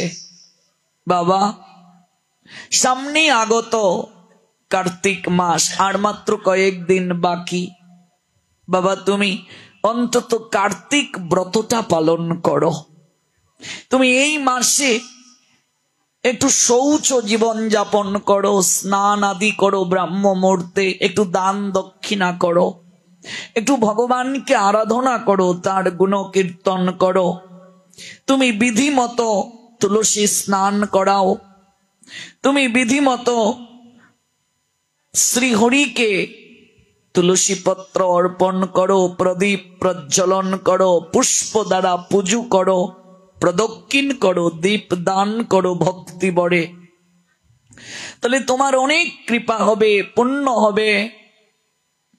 পুত্র চেঁচিয়ে তার পিতাকে বলছে, আমি কার্তিক মাস মানি না, এগুলো ভণ্ডামি, এগুলো আমি বিশ্বাস করি না, এগুলো আমি মানি না। পিতা কর্ণ ধরে বলছেন, শ্রী বিষ্ণু শ্রী বিষ্ণু শ্রী বিষ্ণু, এমন পুত্র আমার ঘরে যে ভগবান বিশ্বাস করে না, শাস্ত্র আদি বিশ্বাস করে না, এমন পুত্র থাকার থেকে না থাকা ভালো। দুষ্ট গরু থেকে শূন্য গোয়াল থাকা ভালো। বের হয়ে যা তুই আমার চোখের সামনে থেকে, তোর প্রতিচ্ছবি মুখচ্ছবি আমি দর্শন করতে চাই না। যে ব্যক্তি শ্রীহরি প্রিয় কার্তিক মাসকে অবজ্ঞা করে, সে স্বয়ং প্রভু শ্রীহরিকে অবজ্ঞা করে। এরকম ভগবান অবজ্ঞাকারীকে আমি পুত্র জ্ঞান করি না, স্বীকার করি না। ঘর থেকে তুই বের হয়ে যা। শোন, আমি তোকে কোনো জনমে সেটি সম্ভব নয়। আর তুই এই জনম প্রাপ্ত হয়ে বিনা ভজনে কাটিয়ে দিয়েছিস, শ্রী হরিপ্রিয় মাসকে পর্যন্ত অবজ্ঞা করেছিস। যা, তোর আর মনুষ্য জনমে থাকার অধিকার নাই। তুই মুশিক কুলে জন্ম গ্রহণ কর, একটা মুশিক কুলে তুই জন্ম নে। দান দক্ষিণা করে থাকি, নিত্য যদি গায়ত্রী জপ করে থাকি, আমার যদি কোনো পুণ্য থাকে, সেই পুণ্যের অধিকারে আমি তোকে অভিশাপ দিলাম। আমি যদি সত্যিকার অর্থে শ্রীহরিকে ভালোবেসে পিতৃ বাক্য পালন করে না, ধর্ম রক্ষা করে না, পিতা মাতাকে উদ্ধার করার জন্য পিণ্ড দান করার যোগ্যতা রাখে না, সে পুত্র নয়, মূত্র তুল্য। তুই মুশিক কুলে জন্মগ্রহণ কর। পিতা হয়ে অভিশাপ দিয়ে দিলেন, আমি যদি তোকে শাস্তি প্রদান না করি, এই জগতের লোক বলবে আমি মুহান্ধ, আমি পুত্র স্নেহে, সন্তান স্নেহে অন্ধ। এই জন্য আমি তোকে অভিশাপ দিলাম, যা তুই মুশিক কুলে জন্মগ্রহণ কর।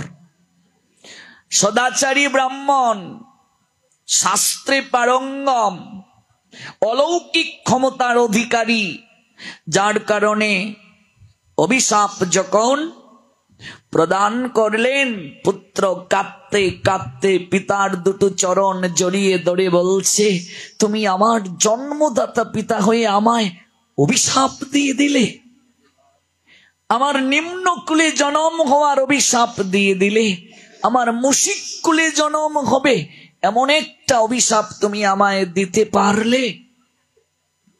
ব্রাহ্মণ দেবশর্মা বলছেন, আমি সমাজে ধর্ম জ্ঞান দান করি, তুমি যেমন আমার বীর্যজাত সন্তান, জগতে আমার মন্ত্রজাত বহু সন্তান রয়েছে, সবাই আমার কাছে সমান। ধৃতরাষ্ট্র পুত্র স্নেহে অন্ধ ছিলেন, যার কারণে পুত্র দুর্যোধন একের পর এক অন্যায় করার পরও তিনি তাকে শাসন করেন নাই। ধৃতরাষ্ট্রকে বলেছিলেন, হে রাজন, আজ তুমি এসেছো আমার কাছে, দুর্যোধনকে কি করে রক্ষা করা যায়, তোমার 100 পুত্রকে কি করে বাঁচিয়ে রাখা যায় পরামর্শ নিতে। এই যুদ্ধে গান্ধারীর 100 প্রদীপের মাঝে একটা প্রদীপ জ্বলবে না, সবগুলো নিভে যাবে। আর এর জন্য দায়ী ধৃতরাষ্ট্র তুমি নিজে। তুমি শুধু জন্ম অন্ধ নয়, তুমি 5 প্রকার অন্ধ। তুমি জন্মান্ধ, তুমি কামান্ধ, তুমি স্নেহান্ধ, তুমি মুহান্ধ, তুমি বিষয়ে অন্ধ। তুমি সন্তান স্নেহে এতটা অন্ধ, তুমি কোনোদিন তোমার সন্তানকে শাসন করনি।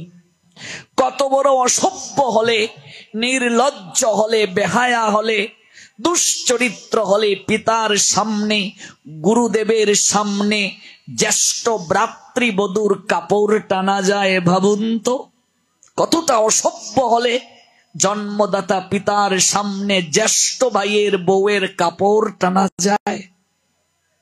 পিতার সামনে, গুরুদেবের সামনে। ব্যাসদেব প্রশ্ন করছেন, বলো কতটা অসভ্য হলে? আর এই দুর্যোধনের এই অসভ্যতার পশ্চাতে তোমার নীরব সমর্থন ছিল। তুমি পিতা নয়, পিতা নামের কলঙ্ক। তুমি এই কুরু বংশের কলঙ্ক। বংশকে একজন ঊর্ধ্বে নিয়ে যায়, আর বংশে যদি কোনো কুলাঙ্গার জন্ম নেয়, পিতৃপুরুষগণ উপর থেকে কষ্ট পেয়ে অভিশাপ প্রদান করেন। তুমি তো কুরু বংশের কুলাঙ্গার, তুমি তো কুরু বংশের কলঙ্ক। তুমি তোমার পুত্রকে কোনোদিন শাসন করনি। তোমার পুত্র অস্ত্র তুলেছিল, অস্ত্র তুলে মৎস্যজীবীদেরকে তাড়িয়ে দিয়েছিল। রাজমাতা সত্যবতী কেঁদে কেঁদে তোমার কাছে বলেছিল, আমার পূর্বপুরুষদেরকে তাদের জন্মভূমি থেকে কখনো ধৃতরাষ্ট্র তুমি চলে যেতে বলিও না। কিন্তু তোমার পুত্রের মুখে হাসি ফুটাতে তুমি সে অন্যায় আদেশ দিয়েছিলে। তোমার পুত্র ভীমকে বিষ পান করিয়ে হত্যা করতে চেয়েছিল, জলে ফেলে দিয়েছিল, তুমি জানার পরেও তাকে শাসন করনি। তুমি জানো যত গৃহে তোমার পুত্র আগুন দিয়ে পঞ্চ পাণ্ডবকে মারতে চেয়েছিল, জানার পরও তুমি শাসন করনি। তুমি জানো সিংহাসনে বসতে হয়, রাজা হতে হয়, উচ্চ আকাঙ্ক্ষা শিখিয়েছ। এমনকি গুরু গৃহে পর্যন্ত শাসন তো সেই করতে পারে, সুহাগ করার অধিকার যে আছে, সুহাগ সে করতে পারে, শাসনও সে করতে পারে। দুটির মাঝে অপূর্ব বন্ধন থাকতে হবে, মিল বন্ধন থাকতে হবে। তুমি কোনোদিন তোমার সন্তানকে শাসন করো নাই। জ্যেষ্ঠ ভ্রাতা গুরুতুল্য, জ্যেষ্ঠ ভ্রাতৃবধূ মনে রাখবে শাশুড়ির পরের স্থান। কারো বংশে যদি শাশুড়ি না থাকে, শাশুড়ির অবর্তমানে কোন সামাজিক অনুষ্ঠান, ধর্মীয় অনুষ্ঠান করার পূর্বে যত যা আছে, যদি শাশুড়ি না থাকে, বংশের বড় যাকে প্রণাম দিয়ে অনুমতি নেবে। বড় যা শাশুড়ি তুল্য, মনে রাখবে। আজকাল তো এই মানামান্যতা নেই, বড় যাকেও জুতো দিয়ে ঢিল দেয়, মারতে যায়। কেমন? বড় যা শাশুড়ি তুল্য, শাশুড়ির পরের স্থান বড় যা। কারণ কি? বংশে তিনি প্রথম লক্ষ্মী হয়ে এসেছেন, এই জন্য তার মর্যাদা সবার উপরে। গুরু মাতা, গুরু পিতা, গুরু জ্যেষ্ঠ ভাই, পিতার অবর্তমানে বড় ভাই হলো পিতৃতুল্য। পিতা যদি না থাকে, বাকি সকল ভাইয়েরা কোনো কাজ করার পূর্বে জ্যেষ্ঠ ভাইকে জিজ্ঞেস করবে, জ্যেষ্ঠ ভাইকে প্রণাম দেবে, প্রণাম দিয়ে অনুমতি নেবে। আর শাশুড়ির অবর্তমানে জ্যেষ্ঠ ভ্রাতৃবধূকে, বড় যাকে বাকি জায়েরা প্রণাম দেবে, অনুমতি নেবে। এবং বড় যাকেও সেরকম হতে হবে, সেভাবে দায়িত্বশীল হতে হবে। আর বাকি যারা, তারা তাকে সেই সম্মান করবে, শ্রদ্ধা করবে। আর তোমার পুত্র জ্যেষ্ঠ ভ্রাতৃবধূর কাপড় টানছে, বস্ত্র হরণ করছে, তুমি নীরব তাকে সমর্থন জুগিয়েছ। কাজেই দুর্যোধনের আজকে এই লাম্পট্যের পশ্চাতে যত দায় রয়েছে, তুমি সেই দায় এড়াতে পারবে না। আজকে দেব শর্মা বলছেন, তুমি আমার পুত্র হতে পারো, কিন্তু তুমি এই কার্তিক মাসকে যেভাবে অপমান করেছ, অমর্যাদা করেছ, আমার প্রভু শ্রী হরিকে তুমি অমর্যাদা করেছ, তুমি সন্দেহ পোষণ করেছ, এবং তুমি ঈশ্বরে বিশ্বাসী নয়, তুমি কটূক্তি পোষণ করেছ। কাজে তুমি আমার পুত্র হলেও তোমাকে শাসন করা আমার কর্তব্য, নতুবা আমি যোগ্য পিতা হতে পারবো না। তুমি মুশিক কুলে জন্মগ্রহণ করো। পুত্র চরণে জড়িয়ে কাঁদতে কাঁদতে বলছে, পিতাশ্রী, আপনি আমায় ক্ষমা করে দিন, আমি আমার ভুল বুঝতে পেরেছি। আপনার অলৌকিক সাধনার শক্তি দ্বারা আপনি আমাকে অভিশাপ দিয়েছেন, মুশিক কুলে হয়তো আমার জন্ম হবে, কিন্তু আমার উদ্ধার কিভাবে হবে আপনি কৃপা করে তা বলে দিন। আমার উদ্ধারটা কিভাবে হবে? দেখুন প্রকৃত পিতা কাকে বলে। রামায়ণ থেকে আরেকটা দৃষ্টান্ত দেই। প্রকৃত পিতা কি? আর পিতা হিসেবে ব্যর্থ মহাভারত থেকে তো দৃষ্টান্ত দিলাম ধৃতরাষ্ট্রের, এবার রামায়ণ থেকে শুনুন প্রকৃত পিতা কেমন হয়। দশরথ গিয়েছেন মৃগয়ায়, মৃগ মানে হরিণ, হরিণ শিকার করতে। সেখানে তিনি একটা শব্দবাণ নিক্ষেপ করলেন। শব্দবাণটা কেমন? শব্দ শুনে বাণ নিক্ষেপ করা। অন্ধ মুনির পুত্র, যার নাম হচ্ছে শ্রবণ, ওই শ্রবণকে অন্ধমুনি আর তার স্ত্রী বলছেন, বাবা শ্রবণ, পিপাসায় আমার বুকটা ফেটে যাচ্ছে। তার মা বলছে, পিপাসায় বুকটা ফেটে যাচ্ছে, তোর বাবাও পিপাসায় কাতর, যা একটু জল নিয়ে আয় তো বাবা, আমাদের পিপাসা নিবৃত্ত করার জন্য। শ্রবণ মাটির কলসি নিয়ে জল আনতে গিয়েছে সরোবরে। ওই কলসিটা জলের মাঝে যখন এমন করে ঢেউ দিচ্ছে, শব্দ হচ্ছে তো, আর দশরথ ভাবছেন হয়তো কোনো মৃগ হেঁটে যাচ্ছে হালকা জলের উপর দিয়ে, তাই চুপ চুপ শব্দ হচ্ছে, তাই একটা শব্দ বাণ নিক্ষেপ করে দিলেন। মৃগ ভেবে অন্ধমুনির পুত্রের বুকের মাঝে দশরথ বাণ মেরে দিলেন। বুকের মাঝে যখন তীরটা বিদ্ধ হলো, চিৎকার করে উঠলেন শ্রবণ। দশরথ দৌড়ে গিয়ে দেখলেন এত হরিণ নয়, এত একজন পুত্র। কে তুমি বালক? আমি তোমার বুকের মাঝে তীর বিদ্ধ করলাম, ঝরঝর করে রক্ত ঝরছে। শ্রবণ এক হাতে তার মাটির কলসি ছিল, কলসিটা মাটিতে পড়েছে, ভেঙ্গে গিয়েছে। জল পান করাতে পারলাম না। পিপাসায় কাতর তারা আমি পুত্র হিসেবে ব্যর্থ, আমার পিতামাতার আদেশ রক্ষা করতে পারলাম না। আপনি আমার বুকের রামায়ণ না পড়লে কি করে বুঝবে ভাই ভাইয়ের মধ্যে সম্বন্ধ কেমন হতে হয়, ভ্রাতৃবধূর প্রতি কি করে সম্মান করতে হয়, মহাভারত না পড়লে বুঝবে কি করে? আগে রামায়ণ পালা হতো গ্রামে গ্রামে, এখন উঠে যাচ্ছে এগুলো। সন্তানকে পিতামাতা রামায়ণের লীলা শোনাতেন, এখন মোটু পাতলু নাট বল্টু দেখিয়ে দেখিয়ে খাওয়ায়, ঘুম পাড়ায়, রামায়ণ মহাভারতের গল্প শোনান না। কর্মফল থেকে কেউ কোনোদিন বের হয়ে আসতে পারে না। কর্মফল এত বড় ভয়ানক, মনে রাখবে মা, কর্মফল খুবই খুবই খুবই শক্তিশালী। ওই কর্মফল থেকে কেউ বের হয়ে আসতে পারবে না।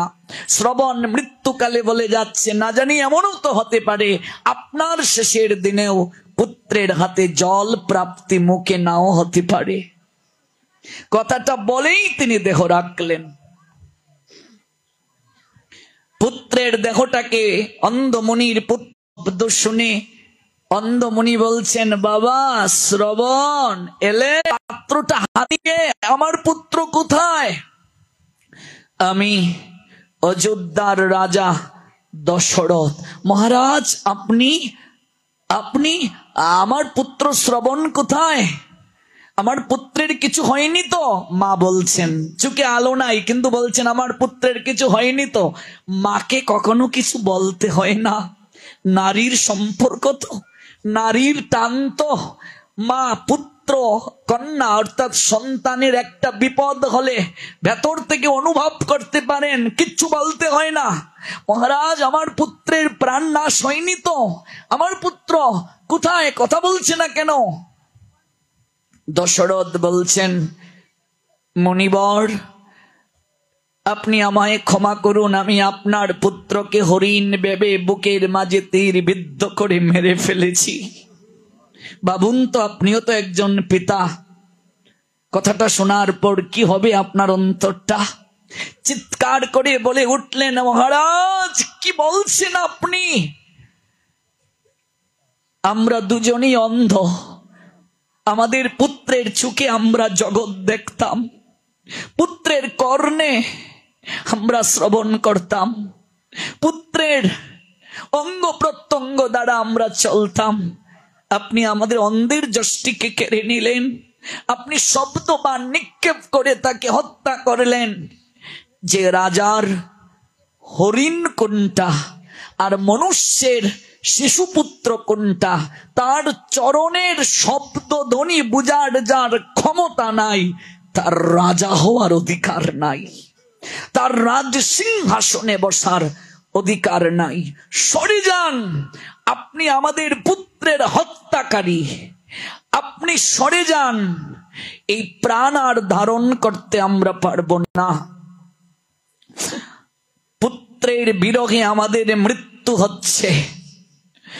মহারাজ দশরথ বলে যাচ্ছি যে পুত্রের মৃত্যু যন্ত্রণা, বিরহ যন্ত্রণায় আজ আমরা প্রাণ বিসর্জন করছি। আপনারও একদিন পুত্রের বিরহ যন্ত্রণায় মৃত্যু হবে। মৃত্যুকালে কোনো পুত্র আপনার মস্তকের পাশে থাকবে না, এক ফোঁটা জল আপনার মুখে কোনো পুত্র তুলে দেবে না। এটা আমাদের অভিশাপ নয়, এটা কর্মফল। মারে, কর্মফল এত ভয়ানক। আপনি যদি কারো চোখে জল ঝরান, আপনার জন্য চোখে জল ঝরানোর ব্যবস্থা থাকবে। আমি খুব ভয় পাই ব্যক্তিগতভাবে কর্মফলকে। আপনি আজকে বৌমা যদি শাশুড়িকে কষ্ট দেন, শাশুড়ির চোখে জল ঝরান, আপনিও যেদিন শাশুড়ি হবেন আপনার জন্যও চোখে জল ঝরানোর দুঃখ থাকবে, কষ্ট থাকবে, যন্ত্রণা থাকবে। এক জনমে না হোক, কোনো এক জনমে হলেও আপনি দুঃখ পাবেন শাশুড়ি হয়ে, কারণ আপনি বউ হয়ে শাশুড়িকে যন্ত্রণা দিয়েছেন। আপনি শাশুড়ি হয়ে যদি বউটাকে কষ্ট দেন, আপনার মেয়েও কারো না কারো ঘরে বউ হয়ে গিয়েছে। মনে রাখবে, কর্মফল থেকে কেউ বের হতে পারে না। দশরথের তাই হলো, দশরথের কর্মফলে তাই হলো। তিনি কিচ্ছু বুঝতে পারছেন না কি করবেন, পাগল হয়ে গেলেন, দৌড়ে চলে গেলেন গুরু গৃহে। বশিষ্ঠ মুনির চরণে পড়ে কাঁদতে কাঁদতে বলছেন, আমার প্রায়শ্চিত্ত কি? কিন্তু আশ্রমে গুরুদেব তখন নেই। বশিষ্ঠ মুনির আশ্রমে গিয়ে লম্বা হয়ে পড়ে ডাকছেন, গুরুদেব আমার প্রায়শ্চিত্ত কি? আমি মুনির সন্তানকে, ঋষির সন্তানকে বধ করে ফেলেছি। পুত্র বের হয়ে এলেন, গুরুদেবের পুত্র। কি হয়েছে মহারাজ? বাবা তো গৃহে নেই। বলছে, আমার মন চঞ্চল, আমি হত্যা করে ফেলেছি, ঋষি হত্যা, ঋষির সন্তান। আমায় একটু প্রায়শ্চিত্ত করার ব্যবস্থা করে দিন, আমি শান্তি পাচ্ছি না মনে। বাবা তো গৃহে নেই। গুরুদেবের পুত্র, গুরুতুল্য, আপনি একটা বিধান দিন। বশিষ্ঠ মুনির পুত্র তখন 3 বার রাম রাম রাম 3 বার বলে প্রায়শ্চিত্ত করালেন। বশিষ্ঠ মুনি গৃহে এলেন, পুত্র খুলে বললেন সকল কথা। বশিষ্ঠ মুনি রাগান্বিত হয়ে বললেন, তুমি আমার পুত্র হয়ে রাম নামের প্রতি এতটা অবজ্ঞা করলে, মহাপাপীও যদি একবার কায় মনোবাক্যে রাম উচ্চারণ করে, মহাপাপীর পাপ নষ্ট হয়ে যায়। আর তুমি 3 বার রাম নাম করে প্রায়শ্চিত্ত করিয়েছ, সন্দেহ করেছ রাম নামে। তুমি আমার পুত্র হলে কি হয়েছে? ভগবানের নামে অবিশ্বাস করার কারণে আমি তোমায় অভিশাপ দিলাম, তুমি চণ্ডাল কুলে জন্মগ্রহণ করো। যে প্রসঙ্গে এত দূর গেলাম, পিতা হয়ে অভিশাপ দিলেন। পুত্র পিতার চরণ জড়িয়ে ধরে কাঁদতে কাঁদতে বলছেন, পিতাশ্রী আপনি আমায় ক্ষমা করে দিন, ক্ষমা করে দিন আমায়। তখন বুকে আলিঙ্গন দিয়ে বলছেন, যাও, অভিশাপ তো অবশ্যই ফল পুষিত হবে, ফলবে, সঙ্গে একটা আশীর্বাদও দিচ্ছি। তুমি চণ্ডাল কুলে জন্ম নেবে, গুহক চণ্ডাল হবে তোমার নাম। আর ভগবান রামচন্দ্র যখন লীলায় আসবেন, তখন ভগবান রামের সঙ্গে তোমার বন্ধুত্ব হবে। আর ভগবান শ্রীরামচন্দ্রের প্রেমালিঙ্গন প্রাপ্ত হয়ে তুমি চণ্ডাল কুল থেকে শ্রেষ্ঠত্ব প্রাপ্ত হবে। দশরথ তখনও নিঃসন্তান, সন্তান হয় নাই তার, কিন্তু অভিশাপ প্রাপ্ত হয়ে গেলেন। পরবর্তীতে তিনি যজ্ঞ করেছিলেন, যজ্ঞ থেকে অগ্নিদেব আবির্ভূত হয়ে পায়েসের বাটি দিয়েছিলেন, 3 রানীকে পায়েস দিয়েছিলেন। তারপর 4 সন্তান প্রাপ্ত হয়েছিল, আপনারা জানেন। কর্মফল থেকে বের হতে পারেননি, তাই হলো। কইকেয়ী যে বর আদায় করে নিয়েছিল দশরথের কাছ থেকে, সেই এক বরে বনবাসে পাঠিয়েছিল রামচন্দ্রকে, আরেক বরে ভরতকে রাজ সিংহাসনে বসানোর প্রার্থনা করেছিল। পুত্রের বিরহ যন্ত্রণায় দশরথের মৃত্যু হয়েছিল। ভরত মামার বাড়ি ছিলেন, ভরত আর শত্রুঘ্ন। রাম লক্ষ্মণ তো বনবাসে। মৃত্যুকালে 4 পুত্রের মাঝে এক পুত্রও তার পাশে ছিল না। মৃত্যুকালে 1 ফোঁটা জলও পুত্রের হাতে তিনি প্রাপ্ত হলেন না। আমল থেকে কেউ বের হতে পারে না। এই জন্য আমরা যেন কখনো বিনা কারণে কাউকে দুঃখ না দেই, বিনা কারণে কাউকে কষ্ট না দেই, বিনা কারণে যেন কাউকে আমরা সমালোচনা না করি। ভগবান শ্রী গোবিন্দকে প্রশ্ন করেছিলেন দেবকী, কৃষ্ণ এত বছর থাকতে হলো, আমার চোখের সামনে 6টা পুত্রকে কংস পায়ে ধরে দেয়ালের মাঝে আছাড় মারলো, মাথার খুলি ছিটকে পড়লো। আমি যদি ভগবানের মা হই, আমার এত কষ্ট কেন? প্রভু তখন বললেন, মা, জগতের লোক মিছে মিছে ভগবানকে দোষারোপ করে, কর্মফল থেকে কেউ বের হতে পারে না মাতা। তুমি পূর্ব জন্মে আরেক মায়ের কোল খালি করেছিলে, আরেক 14 বছরের জন্য বনবাসে পাঠিয়েছিলে তার পুত্রকে।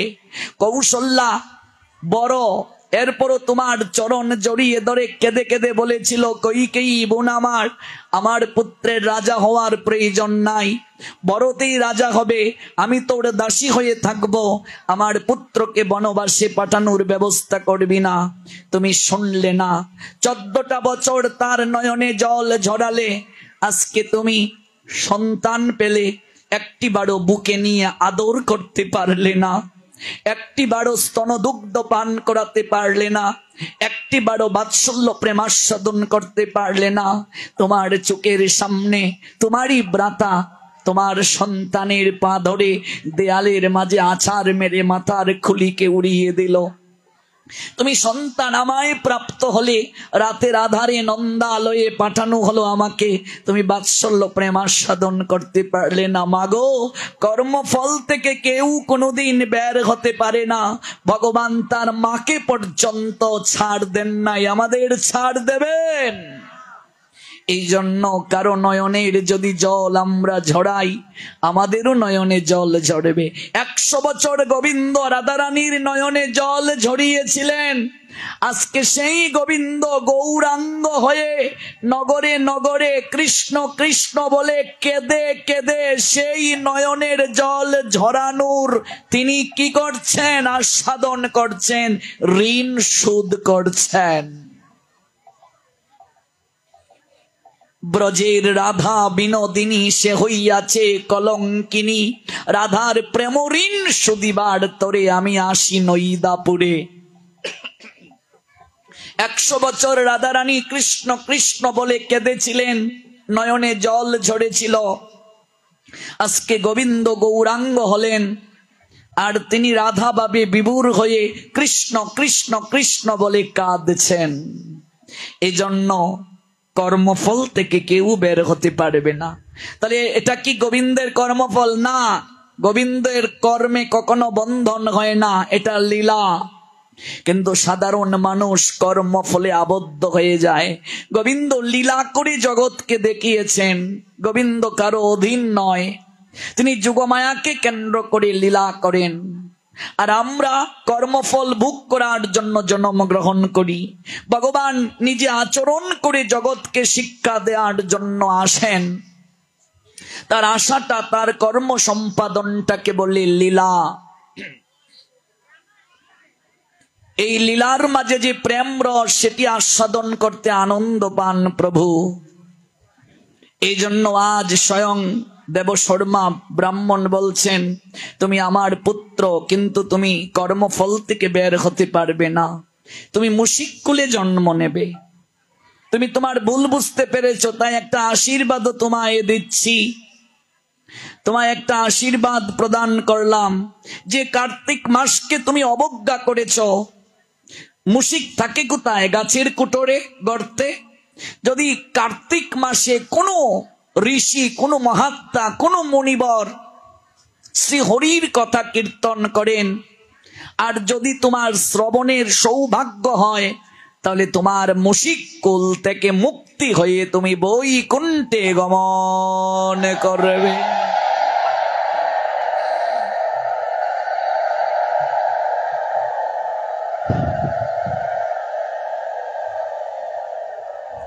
এটা তোমায় আশীর্বাদ প্রদান করলাম। মুশিক কুলে জন্ম হলো। সেই মুশিক গাছের কুটরে থাকে, বহুদিন বহু বছর এইভাবে পার হলো।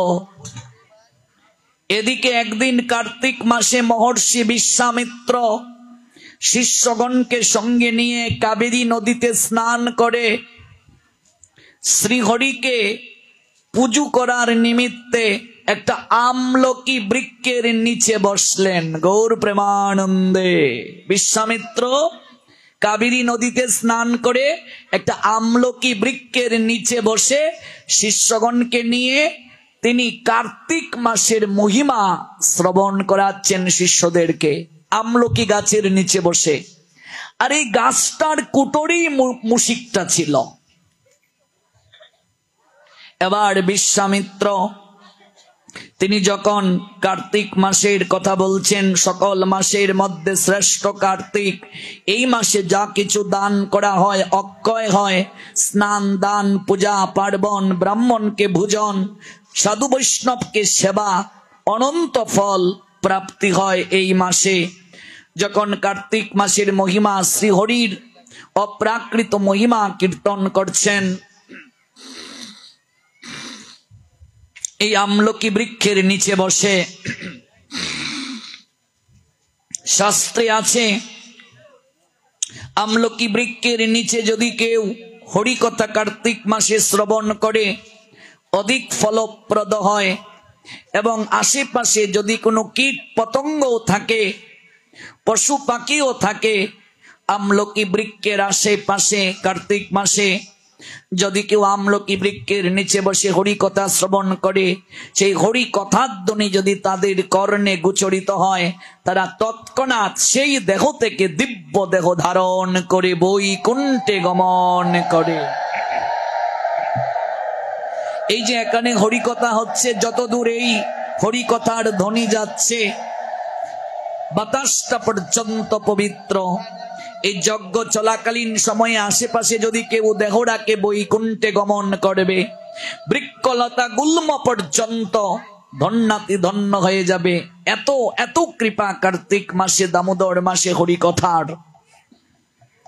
যখন বিশ্বামিত্র মুনি হরিকথা সমাপন করলেন, তখন দেখলেন একটা মুশিক চরণে এসে লুটুপুটি খেলো। খাওয়ার পরে বিশ্বামিত্র মুনি দেখছেন দিব্য দেহ ধারণ করে সে ঊর্ধ্ব গতিতে গমন করছে, আর প্রণাম দিয়ে বলছে, হে মুনিবর, আপনি আমায় কৃপা করলেন। আমি পিতার নিকটে কার্তিক মাসকে অবজ্ঞা করে, অবহেলিত হয়ে, অভিশাপ প্রাপ্ত হয়ে এই মুশিক কুলে আমি এত বছর ছিলাম। বহু সৌভাগ্যের কারণে হয়তো আমলকি বৃক্ষের কুটরে গর্তে আমি ছিলাম, আর আমার সৌভাগ্য আপনি কাবেরী নদীতে স্নান করে এই বৃক্ষের নিচে বসে আপনি হরিকথা শ্রবণ করেছিলেন, আপনি আমায় উদ্ধার করে দিলেন। আমি আপনাকে প্রণাম নিবেদন করি। করজুড়ে প্রণাম দিয়ে বৈকুণ্ঠে গমন করলেন সেই মুশিক দিব্য দেহ ধারণ করে। এতটাই আমলকি বৃক্ষের মহিমা কার্তিক মাসে। এবং এই কার্তিক মাসে কেউ যদি শুক্লা চতুর্দশী তিথিতে আমলকি বৃক্ষকে 108 বার পরিক্রমা করে, ওমা মনে রেখে যাও কি বলেছি, শুক্লা চতুর্দশী তিথি 108 বার যদি পরিক্রমা করে, আরতি যদি করে, পুজো যদি করে, অধিক থেকে অধিকতর কৃপা পাবে। এমনিতেও আমলকি বৃক্ষ গৃহে থাকা, বাড়ির আঙ্গিনায় থাকা অত্যন্ত শুভ। তুলসী বৃক্ষ, আমলকি বৃক্ষ এগুলো অত্যন্ত শুভ। আর আপনারা অন্তত প্রতিদিন একটা হলেও আমলকি ভগবানকে অর্পণ করবেন এবং এই প্রসাদটা আপনারা গ্রহণ করবেন। মহাপাপীও এই আমলকি প্রসাদ পেলে কার্তিক মাসে ধীরে ধীরে পাপের যে পরিমাপ রয়েছে তা স্খলন হয়ে ধীরে ধীরে সে দিব্য চৈতন্য প্রাপ্ত হবে। আর মাসের মাঝে 4টা রবিবার পাবেন কার্তিকে। এই 4টা রবিবারে আমলকি বৃক্ষের মালা ভগবানের গলায় পরিয়ে দেবেন। কেমন? ভগবানকে 108টা তুলসী নিবেদন করবেন। 4টা রবিবার যে পাবেন আপনারা এই কার্তিক মাসে 108টা করে তুলসী নিবেদন করবেন। আর এই যে ভাগবত হচ্ছে, আপনারা পিতৃপুরুষের মঙ্গল কামনায় 108টা তুলসী চন্দন চর্চিত করে গোত্র সহ লিখে দিতে পারেন, আমরা ভগবানকে নিবেদন করতে পারি। গৌর প্রেমানন্দে। এই জগন্নাথ দেবের চরণ প্রান্তে বসে আমরা এই অপ্রাকৃত লীলা শ্রবণ করছি। এই মাসে দান দক্ষিণা অনেক কৃপা প্রাপ্ত হয়। আমি বহু বছর আগে এসেছি, প্রথম এই কলমাকান্দা 9 বছর আগে পাঠ করেছিলাম। আমি তখন থেকেই ভাবতাম মন্দিরটা সংস্কার হওয়া উচিত, মন্দিরের কাজও চলছে, কিন্তু এখনো পূর্ণাঙ্গভাবে মন্দির সংস্কার হয়নি। এই কলমাকান্দায় তো অনেক ব্যবসায়ী আছেন, অনেক ভক্তবৃন্দ আছেন, সবাই যদি নিজ নিজ জায়গা থেকে একটু একটু করে এগিয়ে আসেন, তাহলে এই জগন্নাথ তো রাজাদিরাজ, কিছু অভাব নাই। দান তো সবসময়ই কৃপা প্রদান করে, কিন্তু কার্তিক মাসে কেউ যদি ভগবানের মন্দিরের জন্য অর্থ দান করে, ভূমি দান করে, ভগবান তার জন্য বৈকুণ্ঠে থাকার ব্যবস্থা করে দেন। গৌর প্রেমানন্দে। একটু একটু করে সবাই এগিয়ে আসলে মন্দিরটা কমপ্লিট হয়ে যায়। দেখুন হাজার হাজার ভক্ত, বসার জায়গা নাই। মন্দিরটা যদি সুন্দরভাবে হয়ে যায়, তাহলে আমরা প্রাণ ভরে শ্রবণ করতে পারবো হরি কথা, দর্শন হবে জগন্নাথকে, মঙ্গল হবে সবার।